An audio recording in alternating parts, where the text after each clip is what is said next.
कथी में चुनाव लड़े के इच्छा होइत रहे? हमरा सबके लेल अपने के एक कार्यकाल सीख के लेल उपमेयर के पद ठीक छै।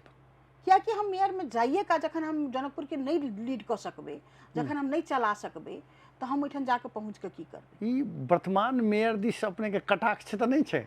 नहीं हम किनको कटाक्ष नहीं कर रहल छी, चूँकि अपने पढ़ा लिखल लेडी छी, अहाँ के किस कटाक्ष नहीं कर रहल छी, लेकिन हम माने अनुभवी लोग के जगह पर जेबाक चाहिए। ओहिना अपने के केकरो जे अखन के अपने के धमसे जिला के 18 पालिका के अपने अवस्था देखल जाओ ना, हर पालिका में अपने विवाद देखबे मेयर उपमेयर के बीच में, जे कि मेयर उपमेयर के बीच में विवाद होबे के कोनो कारणे नहीं छै।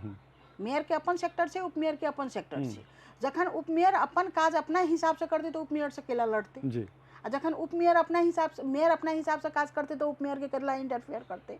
तो तै दुआरे की कहे छै, जब तक अपना सेक्टर के हुनका विज्ञता नहीं हुए, अपना सेक्टर के अनुभव नहीं हुए, तो चुनाव लड़ के कोनो फायदा नहीं छै। ठीक छै, हमरा जनता मेयर के कुर्सी पर बैसा देते, हम काल्हिखन चुनाव लड़बे, और हमरा अपना विश्वास ये जे जनता सब हमरा ओहि नजर से देखे छै, चारू बगल से वॉइस अबै छै जे मैडम अहाँ उपमेयर में किया, अहाँ मेयर में आउ, अहाँ मेयर में आउ। लेकिन हम ई चाहै छी कियाकि हम एकटा की कहै छै एकटा वार्ड सदस्य भऽ कऽ, एकटा वार्ड अध्यक्ष भऽ कऽ, एकटा उपमेयर भऽ कऽ, एकटा मेयर भऽ कऽ जैती तऽ और बढ़िया छलै। लेकिन वार्ड